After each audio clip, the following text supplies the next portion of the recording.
Selamat pagi Bapak Ibu sekalian. Salam sejahtera untuk kita semua. Hari ini jadwal kombel kita in-house training. Nah, di sini kita akan bersama belajar bagaimana cara membuat asesmen harian. Ini juga sebagai RTL kita pada waktu kita PMO. Jadi para guru saya harapkan bisa fokus dan maksimal untuk memanfaatkan momen ini supaya kita sama-sama bisa maksimal dalam membuat asesmen harian. Saya akan share untuk beberapa instrumen harian yang kita gunakan. Silakan Bapak Ibu buka di grup guru agar semua dapat memantau dan melihat sambil mendengarkan apa yang saya jelaskan pada pagi hari ini. Mengapa asesmen kita ini penting untuk kita pelajari bersama? Karena kita sudah masuk di kurikulum Merdeka, di mana seluruh pembelajaran kita, metode pembelajaran kita itu terpusat pada anak. Jadi instrumen-instrumen yang sudah kita buat itu adalah salah satu pendukung supaya kita bisa mengajar atau memberikan pembelajaran yang berdiferensiasi. Karena setiap instrumen ini tentu tidak sama, antara satu anak dengan anak yang lainnya akan berbeda. Jadi kita penting belajar asesmen ini agar kita bisa menerapkan pembelajaran berdiferensiasi di dalam kelas kita. Dan juga supaya setiap anak itu bisa maksimal belajar sesuai dengan kompetensi yang mereka miliki masing-masing. Yang pertama kita akan buka untuk instrumen checklist kita, asesmen harian checklist. Nah, untuk penilaian checklist ini walaupun nampaknya ini seragam, hanya sekedar checklist, tapi kita bisa membedakan di pengamatan kita atau di perilaku yang teramati dengan kegiatannya. Jadi kegiatan ini tidak harus satu hari semua sama, setiap anak sama, tapi kegiatan ini bisa berbeda-beda. Tapi seperti yang kita tahu, pengamatan dengan instrumen checklist ini terbatas untuk kita mendeskripsikan anak secara berdiferensiasi. Kita lanjutkan ke instrumen foto berseri, di mana dalam satu kegiatan kita harus merekam atau mendokumentasikan rangkaian kegiatan anak atau aktivitas anak dari awal, pertengahan sampai terakhir, tapi fotonya ketika mereka beraktivitas saja. Jadi di sini saya ambil salah satu contoh ketika kegiatannya membuat kapal, membuat perahu. Nah, di sini foto yang pertama ketika anak memilih media, lalu foto yang kedua ketika anak membuat kapalnya sendiri, lalu yang foto ketiga ketika eksperimen itu dilakukan apakah berhasil atau tidak berhasil. Jadi ada minimal 3 foto yang bisa kita ambil, lebih pun boleh. Untuk keterangan foto ini tidak menggunakan kalimat asumtif. Jadi apa yang dikerjakan anak itu yang kita tuliskan. Contohnya foto yang pertama, Ananda Tika menunjukkan potongan kertas yang sudah dipilihnya. Nah, di sini saya tidak menuliskan kertas yang disukainya atau warna kesukaannya, tidak, tapi seperti yang foto itu tunjukkan atau kegiatan itu tunjukkan bahwa Ananda Dika hanya menunjukkan potongan kertas yang sudah dipilihnya. Jadi ini bahasa deskriptif. Jadi kita mendeskripsikan apa yang dilakukan anak. Ini kan kegiatannya sebetulnya membuat bendera. Saya tidak menyebutkan potongan kertas untuk membuat bendera karena itu juga masih asumtif. Karena anak itu belum tentu itu berpikir bahwa kertas itu adalah bendera. Mungkin dia bisa buat layar atau hiasan saja. Jadi harus memang kita mendeskripsikan apa yang dia kerjakan. Lalu foto yang ketiga, Ananda Dika memasukkan botol berisi plastisin dan tenggelam. Mungkin pada saat itu dia merasa kecewa atau sedih, tapi kita juga tidak usah menuliskan Dika kecewa karena perahunya tenggelam, tidak perlu. Jadi apa yang kita lihat aja yang kita tuliskan. Tidak perlu menambahkan kata-kata kecewa atau sedih atau menyerah atau apa, itu tidak perlu. Dika mengamatinya lalu kembali memperbaikinya dan berhasil mengapung. Nah, di sini juga kita biasanya menambahkan Dika merasa senang karena perahunya berhasil mengapung. Nah, kata-kata seperti bahagia, senang ini tidak perlu dicantumkan pada pengamatan kita, pada observasi kita. Tolong nanti para guru lebih dicermati lagi, lebih hati-hati lagi dalam menulis deskripsi kegiatan atau aktivitas anak-anaknya. Setelah kita menuliskan kalimat deskriptif kita, lalu dianalisanya, analisa jati diri. Di sini berarti kita capaian pembelajarannya ada di capaian jati diri, di mana tujuan pembelajarannya adalah anak mengetahui manfaat yang didapat jika berperilaku sesuai dengan aturan yang berlaku di lingkungan rumah, sekolah maupun lingkungan masyarakat. Lalu kita sinkronkan lagi dengan analisa yang kita buat. Jadi Ananda Dika menunjukkan kesadaran terhadap proses dan kemauan untuk memperbaiki kesalahan. Nah, ini mengetahui manfaat ketika dia berperilaku sesuai dengan aturan yang berlaku. Aturannya apa? Ketika dia gagal, dia memperbaiki kesalahannya. Tadi kan perahunya tenggelam dan dia mau memperbaiki kesalahannya. Mungkin dia salah meletakkan plastisin yang terlalu banyak. Nah, dia mau memperbaiki. Jadi di sini tuh ada korelasi dengan kegiatan tujuan pembelajaran dengan analisa yang kita buat. Untuk memudahkan kita menganalisa instrumen foto berseri atau semuanya ya, kita sudah disediakan ATP. Jadi ATP-nya dibuka. Pada tujuan pembelajaran anak mengetahui manfaat yang didapat jika berperilaku sesuai dengan aturan yang berlaku di lingkungan rumah, sekolah maupun lingkungan masyarakat. Di sini ada 4 ATP-nya. Kira-kira Dika berada di ATP yang keberapa? Ya, ketiga ya. Jadi ini sesuai dengan ATP yang sudah kita buat.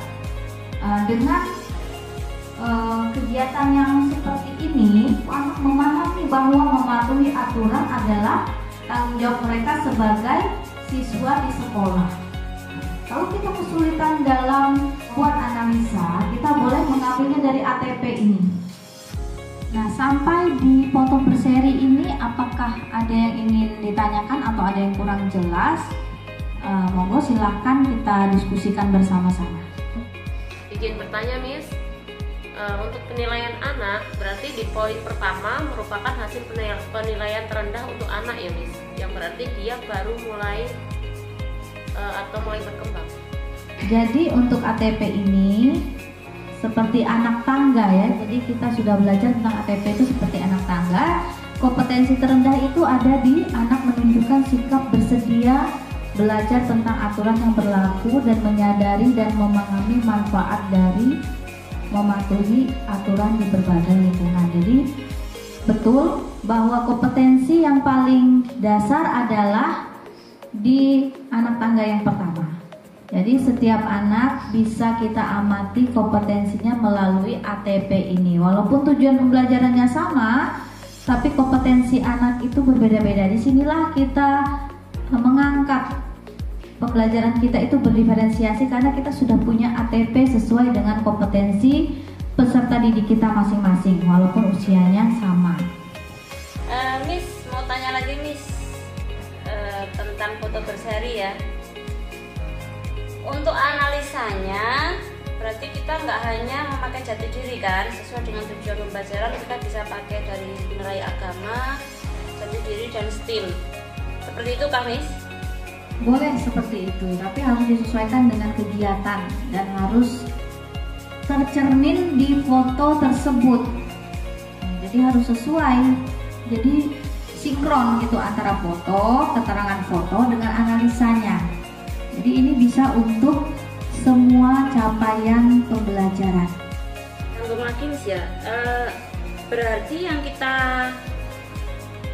lakukan langkah pertama adalah menentukan tujuan pembelajaran, baru nanti kegiatannya menyesuaikan dengan tujuan pembelajaran yang sudah kita tetapkan, begitukah? Tujuan pembelajaran itu sudah terorganisasi di KOSP dan sudah tercantum di RPP kita. Jadi tidak perlu mencari-cari lagi, tinggal buka RPP. Oh, tujuan pembelajaran saya ini hari ini. Kegiatannya sesuai nggak dengan tujuan pembelajarannya? ATP-nya sesuai nggak dengan kegiatan yang kita buat? Jadi kita sudah pegang ATP kita masing-masing. Ini sebenarnya sangat memudahkan guru-guru untuk menyusun kegiatannya.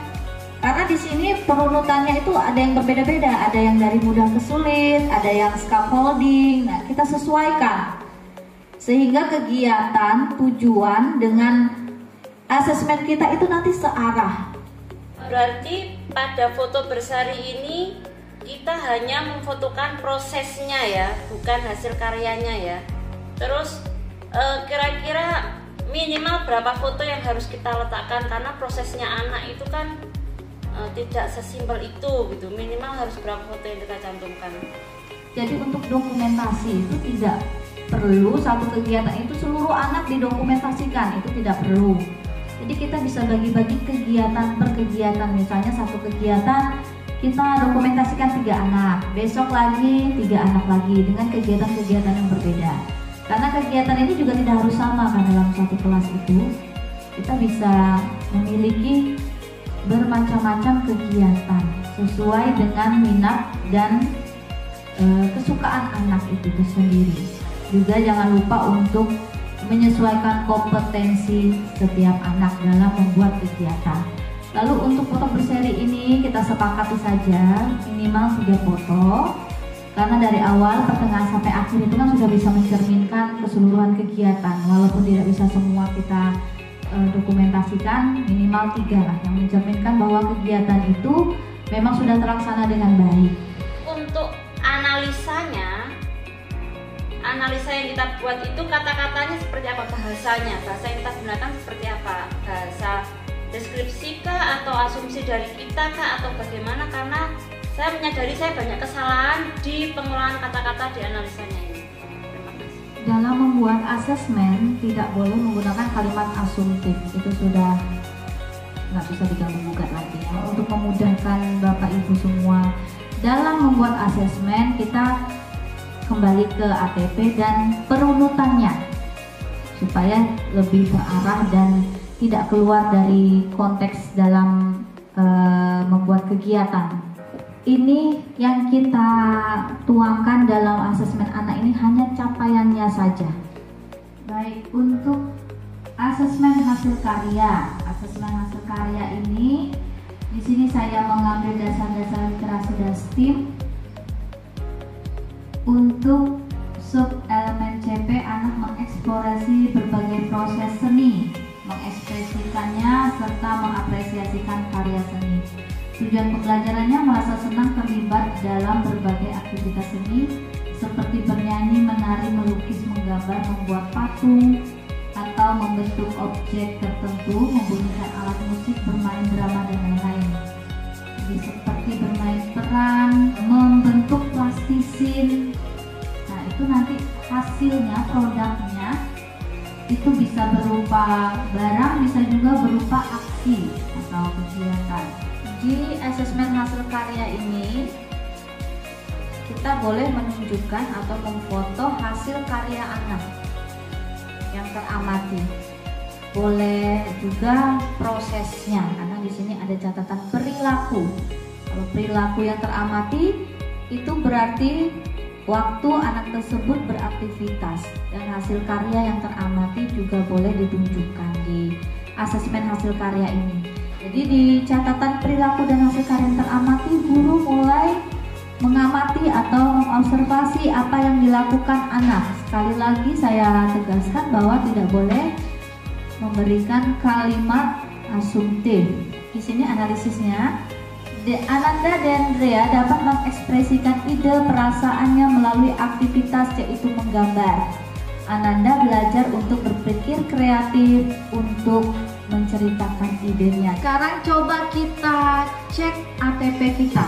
Pada tujuan pembelajaran merasa senang terlibat dalam berbagai macam aktivitas seni seperti bernyanyi, menari, melukis atau menggambar, membuat patung atau membentuk objek tertentu, membunyikan alat musik, bermain drama dan lain-lain. Ada ATP yang tercantum, ada ATP yang sudah kita laksanakan, yaitu yang mana coba diamati, disesuaikan dengan asesmen hasil karya ini, adakah? Ada ya? Ya, yaitu anak menggunakan seni sebagai cara untuk mengekspresikan perasaan dan ide-ide pribadinya. Nah, ini yang saya maksud dengan kesesuaian antara RPP, tujuan pembelajaran, ATP, dan asesmen. Berarti Ananda dan Rea ini sudah berada di kompetensinya. Berarti di sini dia sudah berdiferensiasi, sudah berpusat pada anak, karena memang sudah terbukti bahwa dia sudah bisa menceritakan idenya melalui gambar yang dibuatnya. Lalu di bagian umpan balik guru, apa yang akan guru lakukan ketika sudah mendapatkan kompetensinya dan analisisnya? Maka umpan balik guru apa? Memberikan pujian dan dorongan kepada Ananda untuk terus mengembangkan keterampilannya dalam menggambar dan berpikir kreatif. Selanjutnya guru akan memberikan tantangan atau proyek-proyek lagi yang lebih kompleks. Jadi nanti kita bisa ditingkatkan lagi untuk kompetensinya. Sampai di sini apakah ada yang ingin ditanyakan? Apakah ada yang kurang jelas? Izin bertanya ya Miss, untuk di kelas Kainas itu kan ada beberapa siswa yang belum bisa berpartisipasi dengan aktif dalam melaksanakan aktivitas seni seperti menyanyi, menari, membuat patung ataupun beberapa aktivitas seni yang lain. Itu bagaimana dalam pemberian penilaiannya atau asesmennya?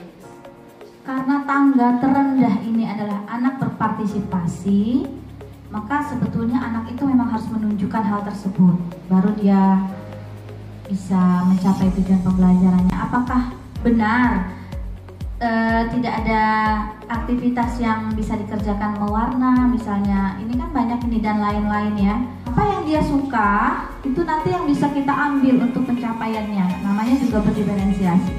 Jadi anak tidak harus berfokus pada satu kegiatan, tapi bisa disesuaikan dengan kesukaannya sehingga anak itu bisa berpartisipasi. Ini di foto ini kebetulan kan yang di-shootkan saat Diandra sedang berproses untuk menggambar. Sepemahaman saya, kalau foto bersari itu foto prosesnya. Terus kalau foto hasil karya itu saat anak berdiri dan dia menunjukkan hasil karya. Terus saya masukkan ke sini asesmen untuk hasil karyanya. Apakah seperti itu atau bagaimana? Di asesmen hasil karya itu kan ada catatan perilaku di situ. Nah, kalau cuma menunjukkan hasil karyanya itu perilakunya tidak terlihat. Sebaliknya kalau guru memfoto prosesnya, hasil karyanya pun terlihat. Jadi ini harus tercapai semuanya, catatan perilaku dan hasil karya.